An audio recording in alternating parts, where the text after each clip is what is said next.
जो इंक है वो देखें तो वो नीचे बैठ रही है, क्या कर रही है? ये इंक जो है वो नीचे बैठी हुई है और पानी क्या है? ऊपर है। अब पानी को और इंक को हमने क्या कर दिया है? मिक्स कर दिया है। पानी और इंक को क्या कर दिया है? लेकिन ये एक दूसरे के साथ मुकम्मल तौर पर मिक्स नहीं हुए। ये है तो मिक्सचर, क्या है ये? लेकिन दोनों के जो कंपोनेंट्स हैं वो एक दूसरे के साथ होमोजीनियसली थ्रू आउट वो यूनिफॉर्म उनकी कंसंट्रेशन नहीं है, तो ये वाला मिक्सचर हेट्रोजीनस है। और अगर मैं इसको मिक्सअप कर देता हूँ और हर जगह पे पानी की और इंक की कंसंट्रेशन जो है वो सेम हो जाती है, हर जगह पे इंक की और वाटर की कंसंट्रेशन क्या हो जाती है? सेम हो जाती है। Now this is the homogeneous mixture. बिस्मिल्लाहिर्रहमानिर्रहीम, अस्सलाम वालेकुम। आज हमने कंपाउंड और मिक्सचर को डिस्कस करने की कोशिश करनी है। कंपाउंड और मिक्सचर 9th क्लास की केमिस्ट्री के चैप्टर नंबर 1 का हिस्सा है। पेज नंबर है आपका 7। पहले हम कंपाउंड को डिस्कस कर लेते हैं, उसके बाद हम मिक्सचर को डिस्कस करते हैं। प्रेजेंटेशन थोड़ी सी मैंने वाइट बोर्ड पे बनाई, उसी को सिखाता हूँ। कंपाउंड और मिक्सचर दोनों को मैंने साइड बाय साइड लिखा है आप लोगों को समझाने के लिए। डेफिनेशन है आपके पास कंपाउंड की, substance made up of 2 or more elements chemically combined together in a fix ratio by mess. Urdu में क्या मतलब है इसका? कहता है हमारे पास ये सब्सटेंस होता है। कंपाउंड क्या है? सब्सटेंस है। मेड अप ऑफ बना होता है 2 or more एलिमेंट्स, 2 या 2 से ज़्यादा एलिमेंट्स से। किससे बना होता है? 2 या 2 से ज़्यादा एलिमेंट्स के मिलने से बना होता है। और वो एलिमेंट्स कैसे मिले होते हैं? Chemically combined. जो केमिकली कंबाइन होते हैं एक दूसरे के साथ। केमिकली कंबाइन होने का मतलब उन्होंने एक दूसरे के साथ केमिकल बॉन्ड्स बना रखे होते हैं। क्या बना रखे होते हैं? Chemical bonds. और वो जो एलिमेंट जिन्होंने आपस में केमिकल बॉन्ड बना रखे होते हैं वो एक दूसरे के साथ जो कंबाइंड होते हैं वो in a fix ratio by mass होते हैं। In a fix ratio by fix ratio by mass का मतलब ये है कि उसके जो इंडिविजुअल कंपोनेंट एलिमेंट्स हैं उनका जो मैस है ना वो एक फिक्स रेशो के साथ अगर उस कंपाउंड में मौजूद होगा तो वो कंपाउंड बनेगा। अगर उनकी जो फिक्स रेशो जो डिटरमाइंड पहले से है वो फिक्स रेशो नहीं है तो वो कंपाउंड नहीं बनेगा। मिसाल के तौर पर हमारे पास वाटर है, एक कंपाउंड की मिसाल है। वाटर में 2 हाइड्रोजन एटम्स होते हैं और एक ऑक्सीजन। हाइड्रोजन के 2 एटम्स का मैस 2 ग्राम होता है। कितना होता है? 2 ग्राम। अगर हम 1 मोल की बात करें, अगर हम इसके मालिक्यूल की बात करें तो उसका यूनिट होता है एटॉमिक मैस यूनिट। तो हाइड्रोजन के 2 एटम्स का मैस जो होता है 2 एटॉमिक मैस यूनिट होता है और ऑक्सीजन के 1 एटम का मैस 16 एटॉमिक मैस यूनिट होता है। ठीक है, इनमें जो रेशो बनती है वो 2:16 बनती है। इसको सिंप्लीफाई करें तो वो 1:8 बन जाती है। 1:8। मकसद इसका मतलब इसका इस बात का ये है, अगर आपने वाटर मालिक्यूल बनाना है तो उसके लिए आपके पास जो हाइड्रोजन और ऑक्सीजन की रेशो है वो 1:8 होनी चाहिए मैस के हिसाब से। यानी कि अगर आपके पास 1 ग्राम हाइड्रोजन हो, 8 ग्राम आपके पास ऑक्सीजन हो, then you can form the water molecule. Compound की ये प्रॉपर्टी होती है कि उसके जो इंडिविजुअल एलिमेंट्स होते हैं जो केमिकली कंबाइंड होते हैं वो फिक्स रेशो बाय मैस होते हैं। जैसे NaCl एक और मिसाल है। हमारे पास सोडियम क्लोरीन एक दूसरे के साथ आयनिक बॉन्ड बना के जुड़े हुए हैं। सोडियम हमारे पास यहाँ पे 23 एटॉमिक मैस यूनिट होता है और क्लोरीन 35.5 एटॉमिक मैस यूनिट होता है। इन दोनों का मैस इतना होगा तो फिर ही ये सोडियम क्लोराइड का एक कंपाउंड बन सकेगा। अमोनिया की मिसाल दी हुई है। इसमें नाइट्रोजन आपके पास 14 एटॉमिक मैस यूनिट हो और हाइड्रोजन अगर आपके पास 3 एटॉमिक मैस यूनिट हो, then the molecule of the ammonia will form, otherwise not. तो ये है ये इसकी कंपाउंड की डेफिनेशन। इसकी प्रॉपर्टीज़ हैं कि कंपोनेंट इसके जो सब्सटेंसेस होते हैं जो इस कंपाउंड को मिलकर बना रहे होते हैं, कंपाउंड को मिलकर they do not retain their properties, properties कि वो जब पहले ये देखें पानी की मिसाल ले लें। हाइड्रोजन थी पहले गैस है। हाइड्रोजन क्या है? गैस। ऑक्सीजन क्या है? पहले गैस है। उनके मेल्टिंग पॉइंट और हैं, उनकी बॉइलिंग पॉइंट और हैं, उनकी फिजिकल स्टेट और है, उसके जो है और बहुत सारी प्रॉपर्टीज़ जो हैं वो और हैं। लेकिन वो दोनों जब आपस में मिल जाते हैं पानी बनाते हैं तो पानी की प्रॉपर्टीज़ और होती हैं। वो उसकी फिजिकल स्टेट और होती है, ठीक है। तो पहले हाइड्रोजन और ऑक्सीजन की जो प्रॉपर्टीज़ थी कंपाउंड बनाने के बाद वो वाली प्रॉपर्टीज़ उनकी नहीं रही। तो कंपोनेंट इसके जो सब्सटेंसेस होते हैं जो मिलकर कंपाउंड को बनाते हैं do not retain their properties, वो अपनी प्रॉपर्टीज़ खो बैठते हैं, वो अपनी प्रॉपर्टीज़ खो बैठते हैं। cannot be broken down into its elements by physical means, simple physical means. Compound को आप सादा फिजिकल तरीक़ों से अलग-अलग नहीं कर सकते, अलग-अलग नहीं कर सकते कि आपके पास पानी में आपको देता हूँ, मैं आपसे कहता हूँ कि लेबॉर्ट्री के अंदर सादा तरीक़ों से, सादा तरीके कौन कौन से होते हैं यहाँ पे हमने लिखे हुए हैं। उसमें डिस्टिलेशन होता है, फिल्ट्रेशन होता है, एवेपोरेशन होता है, क्रिस्टलाइजेशन होता है, ये प्रोसेसेस होते हैं, फिजिकल मीन्स होते हैं, सेपरेशन के लिए इस्तेमाल होते हैं। उन तरीक़ों से आप हाइड्रोजन और ऑक्सीजन को अलग नहीं, सोडियम और क्लोरीन को अलग, अमोनिया और हाइड्रोजन को अलग नहीं कर सकते, ठीक है। तो ये भी इसकी प्रॉपर्टी होती है। और अब इसकी क्लासिफिकेशन है कंपाउंड की। कंपाउंड जो है ना हमारे पास दो टाइप्स के होते हैं। कंपाउंड कितनी टाइप्स के होते हैं? आयनिक कंपाउंड हैं या फिर कोवेलेंट कंपाउंड्स। आयनिक या आयनिक कंपाउंड्स कौन से होते हैं? इनमें इनकी कंपाउंड तो वही है, इनकी प्रॉपर्टीज़ क्या होती हैं, ये कोवेलेंट कंपाउंड से कैसे डिफरेंट होते हैं? They do not exist in the independent molecular form. ये इंडिपेंडेंट मॉलिक्यूलर फॉर्म में एग्जिस्ट नहीं। इंडिपेंडेंट मॉलिक्यूलर फॉर्म में एग्जिस्ट करने से क्या मुराद है कि जैसे मेरे पास ये पानी है, पानी जो है इसके अंदर H2O के मॉलिक्यूल्स मौजूद है। किसके मॉलिक्यूल्स मौजूद है? और ये आज़ाद हैं, इंडिपेंडेंट है, और इंडिपेंडेंटली पानी के मॉलिक्यूल्स फ्लोट कर रहे हैं। क्या कर रहे हैं? एक जगह से दूसरी जगह जा रहे हैं। हम इसको जब एवेपोरेट करेंगे, वेपर्स बनेंगे, तो वो एक इंडिविजुअल मॉलिक्यूल पानी का जो है वो वेपर्स में एक एक करके वेपर्स में कन्वर्ट होने शुरू हो जाएंगे। इनका दूसरे मॉलिक्यूल्स के साथ जो है वो इनका कोई कम्बिनेशन नहीं है कि उन्हीं के साथ ही ये जो है वो चिपक कर रहेंगे, अटैच होकर रहेंगे। ये इंडिपेंडेंट है। क्या है ये? तो आपके पास जो आयनिक कंपाउंड्स होते हैं उनके जो इंडिविजुअल मॉलिक्यूल्स होते हैं उसको हम मॉलिक्यूल नहीं कह सकते, तो वो इंडिपेंडेंट मॉलिक्यूलर फॉर्म में जो आयनिक कंपाउंड होते हैं एग्जिस्ट नहीं करते, जबकि जो कोवेलेंट कंपाउंड्स होते हैं वो इंडिपेंडेंट मॉलिक्यूलर फॉर्म में एग्जिस्ट। जैसे मैंने अभी आपको पानी की मिसाल दी है कि वाटर के मॉलिक्यूल्स इंडिपेंडेंटली फ्लोट कर रहे होते हैं, तैर रहे होते हैं उसके अपने ही कंपाउंड के अंदर, ये नहीं कर रहे होते, ठीक है। इनकी जो ये वाले जो आयनिक कंपाउंड्स होते हैं वो 3D क्रिस्टल लैटिस बनाते हैं। क्या बनाते हैं? 3 डायमेंशनल क्रिस्टल लैटिस बनाते हैं। हम जो सोडियम क्लोराइड की क्रिस्टल लैटिस को डिस्कस भी करेंगे, उसका स्ट्रक्चर भी बना के हम देखेंगे। तो यहाँ पे मैं सिंपली आपको बता देता हूँ कि जैसे वाटर के केस में, पानी के केस में हाइड्रोजन जो है वो ऑक्सीजन के साथ मिली हुई है। हाइड्रोजन किसके साथ? ऑक्सीजन के साथ मिली हुई है, इन्होंने केमिकल बॉन्ड बनाया हुआ है। तो 2 हाइड्रोजन और 1 ऑक्सीजन मिलते हैं, एक मॉलिक्यूल बन जाता है। 2 हाइड्रोजन 1 ऑक्सीजन मिलते हैं, एक इन case of the ionic compounds ऐसा नहीं होता। जैसे ये सोडियम क्लोराइड हमारा आयनिक कंपाउंड है।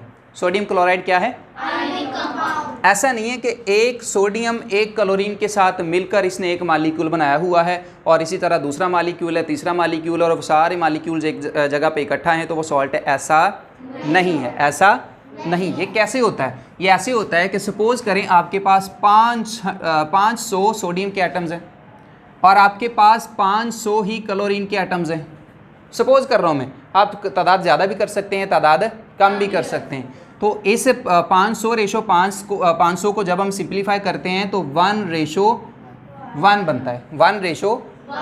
इसका मतलब ये है कि 500 सोडियम के एटम 500 क्लोरीन के एटम्स के साथ एक दूसरे के साथ मिलेंगे और मिलकर एक इकट्ठा कंपाउंड बना देंगे। क्या बना देंगे? कंपाउंड। हमारे पास जो आयनिक कंपाउंड्स होते हैं वो आयंस के मिलने से बनते हैं। किन के मिलने से? आयंस के मिलने से। तो उनमें उनकी जो फॉर्मेशन होती है, उनके दरमियान जो बॉन्डिंग होती है वो कुछ इस तरह होती है कि ये मैंने आपको यहाँ पे एक स्ट्रक्चर बना के दिखाने की कोशिश की है कि ये सेंटर में आपके पास सपोज करें एक ऐसा आयन है जिस पे पॉजिटिव चार्ज है। ऐसा आयन है जिस पे NaCl की सूरत में अगर हम बात करें तो ये समझ लें आप, ये सेंटर में जो पॉजिटिव चार्ज वाला है ये सोडियम का आयन है। किसका आयन है? सोडियम का आयन अपने इर्द गिर्द 6 क्लोरीन के आयन से घिरा होता है। अपने इर्द गिर्द आइन से घिरा होता है, 6 साइडों से उसको जो है उसकी तरफ नेगेटिव चार्ज वाले आइंस उसकी तरफ अट्रैक्टेड होते हैं, ठीक है। इसी तरह किसी एक नेगेटिव चार्ज वाले आयन की बात करें, ये क्लोरीन की बात करें, तो इस एक क्लोरीन के इर्द गिर्द 6 आपको सोडियम आयंस इसकी तरफ अट्रैक्टेड नजर आते हैं। क्या आते हैं? तो जो सोडियम आयन है उसके इर्द गिर्द कितने क्लोरीन के आयंस हैं? क्लोराइड 6। और हर एक क्लोराइड आयंस के इर्द गिर्द कितने सोडियम के आयंस हैं? 6 हैं। तो इस तरह जो है वो ये एक कंपाउंड बना हुआ होता है जिसमें आपको ऐसा नहीं है कि ये वाला एक सोडियम का आयन है और एक क्लोरीन आयन के साथ जुड़ गया तो ये इंडिपेंडेंटली उसमें मौजूद है और फिर रहा है, ऐसा नहीं है। एक सोडियम कितने क्लोराइड आयन से जुड़ा होता है? 6 से। और एक क्लोराइड कितने सोडियम से जुड़ा हुआ होता है? 6 से। इस तरह वो आगे 6 अगले 6 से जुड़े हुए होते हैं, वो अगले 6 अगले 6 से जुड़े हुए होते हैं। तो इस तरह ये एक मुकम्मल यूनिट बनता है। क्या बनता है? मुकम्मल एक कंप्लीट यूनिट बन जाता है। तो जिसकी वजह से हम NaCl को एक मॉलिक्यूलर फार्मूला नहीं कहते। NaCl को मॉलिक्यूलर फार्मूला क्या कहते हैं? इसको हम फार्मूला यूनिट कहते हैं। क्या कहते हैं? फार्मूला यूनिट इसको कहते हैं। But in case of covalent compounds, वो वाले कंपाउंड जिनमें कोवेलेंट बॉन्डिंग होती है, एटम्स के दरमियान एक दूसरे के साथ कौन सी बॉन्डिंग होती है? कोवेलेंट बॉन्डिंग होती है। तो उसमें इंडिपेंडेंट मॉलिक्यूल्स जो हैं वो बन रहे होते हैं। क्या बन रहे होते हैं? Independent molecule. 2 हाइड्रोजन एटम एक ऑक्सीजन एटम के साथ मिलते हैं तो एक इंडिपेंडेंट मॉलिक्यूल बन जाता है। एक हाइड्रोजन एक क्लोरीन से मिलता है, ये दूसरी मिसाल है, एक क्लोराइड आयन से मिलता है तो एक इंडिपेंडेंट मॉलिक्यूल बन जाता है। 2 हाइड्रोजन एक सल्फेट आयन के साथ मिलते हैं तो एक इंडिपेंडेंट सल्फ्यूरिक एसिड का मॉलिक्यूल बन जाता है। एक कार्बन के साथ 4 हाइड्रोजन जुड़ते हैं तो एक इंडिपेंडेंट मीथेन का मॉलिक्यूल बन जाता है। किसका? मीथेन का। तो इस तरह ये इंडिपेंडेंटली मॉलिक्यूलर फॉर्म में एग्जिस्ट करते हैं तो इनके फार्मूलाज को हम मॉलिक्यूलर फार्मूला कहते हैं। क्या कहते हैं? Molecular formula. ओके, अब हम डिस्कस करते हैं मिक्सचर को। किसको करते हैं? मिक्सचर। कंपाउंड में हमने ये कहा था कि जो एलिमेंट्स होते हैं वो केमिकली कंबाइन होते हैं एक दूसरे के साथ in a fix ratio by mass. But in case of mixture ये ऐसे बनते हैं द फॉर्म विद व्हेन 2 और मोर एलिमेंट्स और कंपाउंड्स, 2 या 2 से ज़्यादा एलिमेंट या कंपाउंड जब फिजिकली एक दूसरे के साथ मिक्सअप होते हैं। कैसे मिक्सअप होते हैं? फिजिकली। यहाँ हम कह रहे थे केमिकली। कैसे कह रहे थे? केमिकली का मतलब वो केमिकल बॉन्ड बनाएं, फिजिकल का मतलब कि वो केमिकल बॉन्ड ना बनाएं, केमिकल बॉन्ड। तो जब 2 या 2 से ज़्यादा एलिमेंट्स या कंपाउंड्स मिक्सअप होते हैं फिजिकली विदाउट फिक्स रेशो, बगैर फिक्स रेशो के साथ, बगैर मतलब ये कि आप 2 कंपोनेंट्स आपने उनको मिक्स करना है तो उनकी कोई फिक्स रेशो नहीं होगी जिसके बाद वो मिक्सअप होने के बाद वो मिक्सचर बनेगा। कि आपने एक मिक्सचर बनाना है, जैसा कि मिक्सचर की मैं मिसाल दे देता हूँ, मीठा पानी बनाना है आपने, सिंपल सी बात है। आप चीनी उसमें 1 चम्मच भी डाल सकते हैं, वो मिक्सचर है। 1 चम्मच के बाद भी वो क्या है? 2 चम्मच डाल दें तब भी वो क्या है? 3 डाल दें तब भी वो क्या है? मिक्सचर ही रहेगा। ये शर्त नहीं है कि 1 गिलास में आपने 2 चम्मच ही डालने हैं या 1 गिलास में आपने 1 चम्मच ही डालना है, ये शर्त नहीं। तो इसलिए कहता है कि without fix ratio, fix ratio के बगैर जो है अगर 2 या 2 से ज़्यादा एलिमेंट या कंपाउंड एक दूसरे के साथ मिक्सअप होते हैं तो उसको हम मिक्सचर कहते हैं। क्या कहते हैं? मिक्सचर। सिंपल एग्जांपल जिसकी जो है यहाँ पे मैंने 2 कोड की हुई हैं। कोल्ड ड्रिंक्स पीते हैं आप लोग? गर्मी है, कोल्ड ड्रिंक तो हर कोई पीता होगा, मैंने भी थोड़ी देर पहले पी है। कोल्ड ड्रिंक क्या होता है? ये मिक्सचर होता है। किस चीज़ का मिक्सचर होता है? इसमें कौन कौन सी चीज़ें आपको नज़र आती हैं? टेस्ट करते हैं कौन कौन सी चीज़ नज़र आती है? इसमें पहली चीज़ तो पानी है, दूसरा उसमें शुगर है, शुगर के साथ उसमें कुछ गैसेज हैं, ठीक है, तो वो कार्बोनेटेड वाटर हो जाता है, उसमें कार्बन डाइऑक्साइड टाइप भी होता है। तो ये सारी चीज़ों को आपस में एक ख़ास उन्होंने अपना फार्मूला बनाया हुआ है, उस फार्मूले के हिसाब से उन्होंने आपस में क्या किया हुआ है? मिक्स किया हुआ है। तो कोल्ड ड्रिंक क्या है आपके पास? एक मिक्सचर। चाय कौन कौन पीता है? सारे पीते हैं, मैं भी पीता हूँ। चाय भी क्या है? इसमें कौन कौन सी चीज़ें होती हैं? ठीक है, और ज़्यादा लोग हों तो पानी ज़्यादा कर देते हैं हम, ठीक है, कम लोग हों तो फिर दूध बत्ती चलती है। तो उसमें दूध है, उसमें पानी है हस्बे ज़रूरत अगर किसी ने डालना, उसमें चीनी है, उसमें पत्ती है, ठीक है। इनको हम अपनी ज़रूरत के मुताबिक, बाज़ुकात लोग नमक भी इस्तेमाल करते हैं, ठीक है, वो भी डाल लेते हैं। तो ये सारी चीज़ें हम आपस एक दूसरे के साथ मिक्सअप कर रहे हैं जब हमने चाय बनानी हो। तो चाय भी क्या है? एक मिक्सचर है। उसमें शर्त नहीं है कि आपने चीनी थोड़ी डालनी है, उसमें शर्त नहीं है कि आपने जो है वो चीनी ज़्यादा डालनी है, शर्त नहीं है कि पत्ती आपने आधा चम्मच डालनी है, 1 चम्मच डालनी है, 2 चम्मच डालनी है, शर्त नहीं है कि नमक डालना ही डालना है, शर्त नहीं है कि नमक को नहीं डाल, कोई शर्त नहीं। आप अपनी मर्ज़ी से उसके जो कंपोनेंट्स हैं उनको कम ज़्यादा कर सकते हैं। तो चाय भी किसकी मिसाल है? एक मिक्सचर की मिसाल है, राइट। इसकी कुछ प्रॉपर्टीज़ है, कहता है इसके जो कंपोनेंट होते हैं सब्सटेंसेस रिटेन देयर प्रॉपर्टीज़, अपनी प्रॉपर्टीज़ को रिटेन रखते हैं, अपनी प्रॉपर्टीज़ को रिटेन रखते हैं। मैं यहाँ पे अगर 3 ग्लासेस रखता हूँ, एक गिलास में सिर्फ पानी हो, दूसरे गिलास में सिर्फ चीनी डाल देता हूँ, मैं पानी के अंदर चीनी डाल देता हूँ, तीसरे गिलास में मैं पानी के अंदर चीनी और नमक भी डाल देता हूँ। मैं आप लोगों को यहाँ पे खड़ा करके बुला के आपसे टेस्ट करने को बोलता हूँ। पहला आप गिलास लेते हैं तो आप सिंपली बता देंगे कि सर इसके अंदर क्या है, ये सिर्फ पानी है। दूसरे गिलास में आप जब उसको चेक करेंगे, टेस्ट करेंगे, तो आप कहेंगे सर इसमें पानी के अंदर क्या डाली हुई है? चीनी। तीसरा गिलास जब आप टेस्ट करेंगे तो आप बता देंगे कि सर इस पानी के अंदर आपने चीनी भी डाली हुई है और नमक अपना जायका दे रहा होता है कि नहीं? चीनी अपना जायका दे रही होती है कि नहीं? चाय के अंदर भी अगर नमक डाला हो तो वो अपना जायका दे रहा होता है, अगर ना डाला हो तो अपना जायका नहीं दे रहा होता। तो ये मतलब है इसका कि इसके जो कंपोनेंट होते हैं, कंपोनेंट सब्सटेंसेस जो उस मिक्सचर को बना रहे हैं, वो अपनी खुसूसियात को रिटेन रखते हैं, अपनी खुसूसियात खो नहीं देते। जैसे इन केस ऑफ द कंपाउंड्स हमने कहा था कि उसके जो कंपोनेंट सब्सटेंसेस होते हैं do not retain their properties, उनकी अपनी प्रॉपर्टीज़ ख़त्म हो जाती हैं कंपाउंड के केस में। But in case of mixture उनकी अपनी जो प्रॉपर्टीज़ होती हैं वो रिटेन रहती हैं, वो चेंज नहीं होती। और इनको can be separated into its components by the simple physical means such as distillation, filtration, evaporation et cetera, कि इनको हम सिंपल फिजिकल मेथड्स इस्तेमाल करते हुए मिक्सचर के इंडिविजुअल जो कंपोनेंट्स होते हैं उनको अलग-अलग कर सकते हैं। कैसे कर सकते हैं? एक मिसाल मैं आपको देता हूँ कि नमक आपने पानी के अंदर डाला, 1 चम्मच 2 चम्मच पानी, आप चाहते हैं वो मिक्स कर लिया अच्छे तरीके से, आप चाहते हैं कि उस नमक को मैं पानी से अलग करना है, तो क्या करें? उस पानी को आप चूल्हे के ऊपर रखें, पानी को चूल्हे पे रखें और बॉयल करना शुरू कर दें। बॉयल करेंगे तो आहिस्ता आहिस्ता पानी जो है वो वेपर्स बन के उड़ना शुरू कर देगा, वेपर्स बन के, और जैसे जैसे वेपर्स बन के उड़ना शुरू हो जाएगा पानी की कंसंट्रेशन कम होना शुरू हो जाएगी, और एट द एंड आप देखेंगे पानी सारे का सारा वेपर बन के उड़ गया, और आपका जो भी केटल आपने ली थी उसको एवेपोरेशन करवाने के लिए, उसके पैंदे में नमक जो है वो आपका बाकी बच जाता है। एक्सपेरिमेंट आप कर भी सकते हैं, इसमें कोई भी इस तरह ख़तरनाक भी एक्सपेरिमेंट नहीं है, घर पे करके देख सकते हैं। तो आपने क्या किया? फिज़िकल मीन एक इस्तेमाल किया और मिक्सचर के कंपोनेंट को क्या कर दिया? अलग-अलग कर दिया। क्या कर दिया?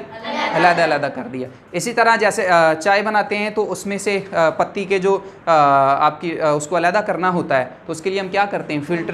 फिल्ट्रेशन का प्रोसेस जो है वो इस्तेमाल करते हैं, पत्ती अलग हो जाती है, जो चाय का मिक्सचर है वो अलग हो जाता है, तो अलग-अलग कर सकते हैं। तो इसके जो कैन बी सेपरेटेड, इसके जो कंपोनेंट्स होते हैं वो एक दूसरे से सिंपल फिजिकल मीन, जैसे कि डिस्टिलेशन कह रहा है, फिल्ट्रेशन कह रहा है, एवेपोरेशन वगैरह, एवेपोरेशन का मैंने अभी आपको बताया भी दिया, जैसे आप पानी में से नमक को जिस तरीके से अलग कर सकते हैं वो एवेपोरेशन का तरीका है। तो फिजिकल मीन से हम इसके कंपोनेंट्स को अलग कर सकते हैं। 2 टाइप्स हैं हमारे पास मिक्सचर की। कितनी टाइप्स हैं? 2 टाइप्स हैं। एक मिक्सचर हमारे पास होता है होमोजीनियस और दूसरा मिक्सचर होता है, मैंने कल भी आपको पिछले लेक्चर में थोड़ी सी इसकी मिसाल देने की कोशिश की थी कि होमोजीनियस मिक्सचर कैसा होता है और हेटेरोजीनियस मिक्सचर कैसा होता है। आज मैं फिर से आपको दोबारा से उसकी जो है वो एक डेमोंस्ट्रेशन के ज़रिए उसको समझाने की कोशिश करता हूँ। ये मेरे पास एक पानी का गिलास है और ये दूसरे हाथ में मेरे पास थोड़ी सी मैंने इंक ली हुई है। क्या ली हुई है? इंक ली हुई है। अब मैं आपको सबसे पहले जो है वो हेटेरोजीनस मिक्सचर के बारे में बताने लगा हूँ। होमोजीनस को बाद में बताऊँगा, पहले किसको बताने लगा हूँ? हेटेरोजीनस को। इस पानी के अंदर मैं ये इंक मिक्स करने लगा हूँ, तो आपने इसका मुकम्मल जो है वो मिक्सचर बनने तक इसको बगौर इसका जायज़ा करते रहना है, इसको देखते रहना है आपने कि ये क्या हो रहा है। ये इंक एक साइड से मैंने इसके अंदर मिक्स कर दी, ये जी मिक्स कर दी। तो क्या मुझे बताएं कि ये जो इंक है सारे पानी में मिक्स हो गई है? नहीं, पानी एक साइड पे है और जो इंक है वो देखें तो वो नीचे बैठ रही है। क्या कर रही है? ये इंक जो है वो नीचे बैठी हुई है और पानी क्या है? ऊपर है। अब पानी को और इंक को हमने क्या कर दिया है? मिक्स कर दिया है, पानी और इंक को क्या कर दिया है, लेकिन ये एक दूसरे के साथ मुकम्मल तौर पर मिक्स नहीं हुए। ये है तो मिक्सचर, क्या है ये, लेकिन दोनों के जो कंपोनेंट्स हैं वो एक दूसरे के साथ होमोजीनियसली थ्रू आउट वो यूनिफॉर्म उनकी कंसंट्रेशन नहीं है, तो ये वाला मिक्सचर हेट्रोजीनस है। और अगर मैं इसको मिक्सअप कर देता हूँ और हर जगह पे पानी की और इंक की कंसंट्रेशन जो है वो सेम हो जाती है, हर जगह पे इंक की और वाटर की कंसंट्रेशन क्या हो जाती है, सेम हो जाती है। Now this is the homogeneous mixture. ये कौन सा है, ठीक है। अब यहाँ पे आपको देखें कि कहीं पे पानी अलग से नज़र नहीं आ रहा, इंक अलग से नज़र नहीं आ रही, तो ये आपका जो मिक्सचर है वाटर का और इंक का, ये कौन सा मिक्सचर है, होमोजीनियस। इससे पहले जब ये दोनों आपस में इंटरमिक्स नहीं हुए थे तो कौन सा मिक्सचर था, हेट्रोजीनियस मिक्सचर था, ठीक है। तो होमोजीनियस मिक्सचर और हेट्रोजीनियस की तारीफ क्या है, होमोजीनियस में यूनिफॉर्म कंसंट्रेशन होती है उसके कंपोनेंट एलिमेंट्स की, कि जो भी जिन कंपोनेंट्स को आप आपस में मिक्स कर रहे हैं वो थ्रू आउट उनकी जो कंसंट्रेशन होती है वो यूनिफॉर्म होती है, एक जैसी होती है, यकसां होती है हर जगह पे, ठीक है। But in case of heterogeneous उनकी जो कंसंट्रेशन है वो यूनिफॉर्म नहीं होती, यूनिफॉर्म नहीं होती। होमोजीनियस मिक्सचर की मिसाल आप ले लें एयर, हवा के अंदर गैसेस मिक्स हैं, तो ये गैसेस जो हैं वो डिफ्यूजन के प्रोसेस की वजह से हर जगह पे इनकी जो कंसंट्रेशन आप देखेंगे वो यूनिफॉर्म होगी, कंसंट्रेशन क्या होगी, यूनिफॉर्म होगी। इस तरह गैसोलीन ये पेट्रोलियम का एक कंपोनेंट है, इसको हम आम लफ्ज़ों में पेट्रोल भी कहते हैं, ठीक है। तो पेट्रोल के अंदर जो इसके इंडिविजुअल कंपोनेंट्स होते हैं जो पेट्रोल को मिलकर बना रहे होते हैं वो हर जगह पे क्या होते हैं, यकसां होते हैं, थ्रू आउट जो है वो यूनिफॉर्म होते हैं। तो गैसोलीन भी आपकी किसकी मिसाल है, होमोजीनियस। आइसक्रीम खाते हैं आप, आइसक्रीम जो है वो आपके पास मौजूद हो, आइसक्रीम का बार मौजूद हो, आप उसको यहाँ से काटी करें, आप दरमियान से करें, आप नीचे से करें, हर जगह पे उसकी जो मिठास होती है क्या होती है, सेम होती है, यूनिफॉर्म होती है, यकसां होती है। तो आपकी आइसक्रीम जो है वो भी तो किसी चीज़ का मिक्सचर है ना, उसमें दूध उसने डाला होगा, उसमें उसने चीनी डाली है, उसमें उसने कुछ और टेस्ट डाले हैं जो आप मुख्तलिफ़ किस्म की आइसक्रीम्स, ऑरेंज मुझे फ्लेवर पसंद है जी, मुझे मैंगो फ्लेवर पसंद है, उसने वो कुछ उसके अंदर फ्लेवर्स भी डालने की कोशिश की, तो वो सारी चीज़ें मिक्सअप की हुई है, तो वो एक मिक्सचर है। क्या है वो, तो उन सारे कंपोनेंट्स की जो कंसंट्रेशन है वह थ्रू आउट क्या है, यूनिफॉर्म, थ्रू आउट क्या है, तो वो आइसक्रीम भी आपका कौन सा मिक्सचर है, होमोजीनियस मिक्सचर है। हेट्रोजीनियस मिक्सचर्स की मिसालें ये है सॉइल, ज़मीन। आप ज़मीन को देखते हैं, कहीं पे रेतला इलाका है, रेत ही रेत है, कहीं पे जो है वो मैदानी इलाका है, कहीं पे आप देखते हैं कि वहाँ पे घास बहुत ज़्यादा है, फर्टाइल सॉइल है, ठीक है, कहीं पे देखते हैं कि पथरीली ज़मीन है, क्या है, पथरीली ज़मीन है। तो ये ज़मीन जो है वो हर जगह पे यूनिफॉर्म नहीं है, कहीं पे पत्थर हैं, कहीं पे रेत है, कहीं पे बजरी है, कहीं पे मैदान है, कहीं पे क्या है। तो ज़मीन जो है ये किसकी, कौन सा मिक्सचर आपको नज़र आता है, हेट्रोजीनियस। वुड, लकड़ी जो है वो मुख्तलिफ़ केमिकल्स के मिलने से बनती है, उसमें सेलुलोज है, उसमें और बहुत सारे जो है वो केमिकल्स मौजूद होते हैं। हम जब इसमें नेक्स्ट चैप्टर्स बायोलॉजी में डिस्कस करेंगे आपको पता चल जाएगा। तो उसमें भी उनकी जो कंसंट्रेशन है वो through out would same uniform नहीं होती। तो वुड जो है वो भी जो है हेट्रोजीनियस मिक्सचर की मिसाल है। इसी तरह रॉक, वो भी किसकी मिसाल है, हेट्रोजीनियस मिक्सचर की होती है, ठीक है। तो ये हमारे पास कंपाउंड और मिक्सचर है। अल्लाह आप सबका हामी नासिर हो। अस्सलामु अलैकुम।